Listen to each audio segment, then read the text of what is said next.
Texte d'orientation gagné, partie 1. Travailler dignement, vivre décemment, partout en France.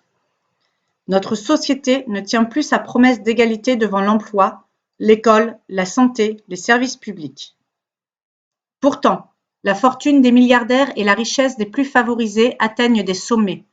Voilà qui nourrit un sentiment d'exclusion et d'injustice qui est le terreau fertile de l'extrême droite. Contre l'indécence des puissants, nous défendons la décence commune, c'est le combat historique des socialistes.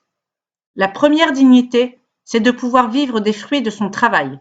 Le Parti socialiste est le parti du travail, des travailleuses et des travailleurs. Nous ne défendons pas la valeur travail pour elle-même, mais la valeur du travail. Cela implique l'émergence d'une entreprise nouvelle dont l'objet n'est pas que le profit, où le pouvoir est partagé, notamment grâce à l'entrée à parité des salariés dans les conseils d'administration. Quand on partage le pouvoir, on partage la richesse créée en faisant progresser les salaires et donc le pouvoir d'achat. Nous soutenons la proposition de la Confédération européenne des syndicats de limiter les écarts de salaire dans l'entreprise en taxant les salaires supérieurs à 12 fois le salaire le plus bas et en interdisant ceux au-delà de 20 fois. Cela permettra d'augmenter fortement les bas salaires. Nous nous battons pour la décence au travail. Alors que notre pays détient le triste record d'accidents mortels au travail, nous devons œuvrer à l'amélioration des conditions de travail. Contre l'ubérisation du travail, nous défendrons également la présomption de salariat pour les travailleurs des plateformes et donc le projet de directive proposé par le commissaire européen socialiste Nicolas Schmit que le gouvernement français persiste à bloquer. Nous portons le droit à l'emploi pour toutes et tous en généralisant progressivement l'expérience réussie des territoires zéro chômeur de longue durée.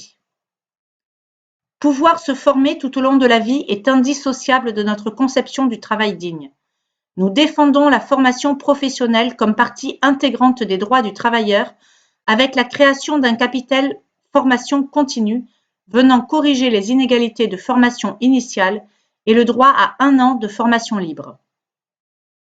Pour mener ces combats, nous nous appuierons sur les syndicats et le mouvement social en lançant une conférence sociale qui aura pour boussole le principe d'utilité sociale des emplois.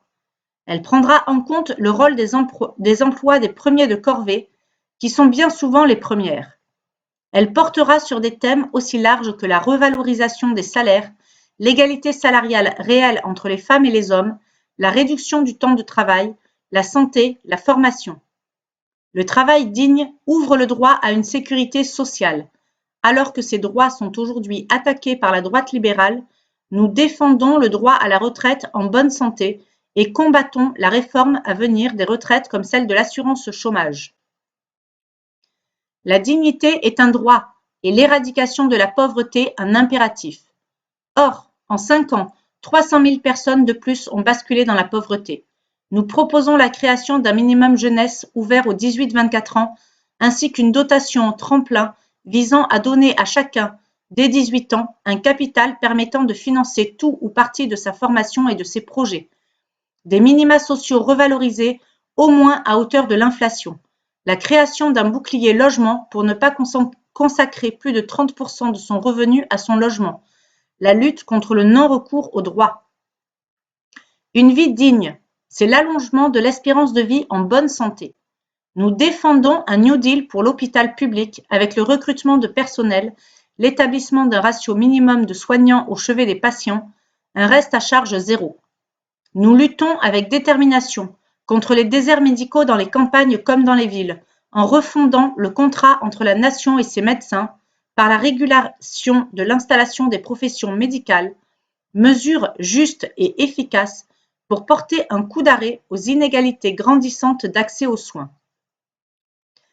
Nous portons l'ambition d'une vie en pleine santé en redonnant la priorité à la prévention et au bien-être, l'accès à la santé, l'alimentation, la qualité des milieux de vie, air, eau, paysage, etc., la qualité de l'air intérieur ou le Toxiscore sont ici des pistes d'action concrètes à ouvrir sans délai.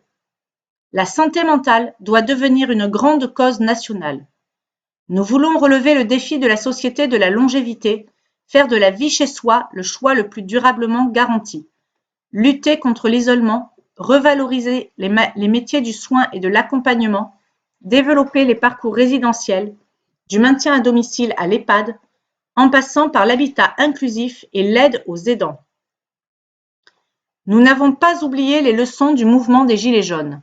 De nombreux territoires ne sont pas seulement marqués par les conséquences délétères des crises sociales, économiques et écologiques, mais aussi par un profond sentiment d'abandon, d'assignation, de relégation. Nous voulons assurer la qualité de vie durable dans les territoires ruraux, notamment par le retour des services publics dont la localisation et la gestion doivent s'appuyer sur des critères adaptés aux différentes réalités locales. Ensuite, lutter contre tous les déterminismes territoriaux qui limitent les choix de vie en donnant à chacun l'accès à la mobilité, à la culture et la formation ou aux services numériques et la possibilité de choisir son parcours de vie. Assignation, retrait des services publics, c'est aussi la situation des quartiers populaires urbains où sévissent également des niveaux élevés de chômage et de pauvreté. Là aussi, les services publics doivent intervenir de manière renforcée et adaptée. Et d'abord en matière de sécurité, d'emploi et d'éducation. Le droit à la dignité doit pouvoir s'appliquer dans tous les territoires, dans l'Hexagone mais aussi dans les Outre-mer. Ces territoires sont des laboratoires, des lieux où l'on croise une jeunesse pleine de vitalité, qui invente chaque jour les métiers de demain, des actifs qui se lancent ou se reconvertissent dans des projets éthiques et solidaires. Ces propositions pour un travail digne et une vie digne sont à financer par une fiscalité juste, alors que la progressivité de l'impôt a reculé depuis 10 ans, que les plus riches n'ont jamais aussi peu contribué à l'effort commun. Nous proposons un pacte de solidarité pour les 5 prochaines années qui repose sur les propositions suivantes. ISF climatique, alignement de la fiscalité du capital sur celle du travail, renforcement de la progressivité de l'impôt sur le revenu et sur les successions, progressivité de l'impôt sur les sociétés, quand aujourd'hui des TPE, PME subissent un taux réel d'imposition supérieur aux grands groupes et évidemment taxation des superprofits.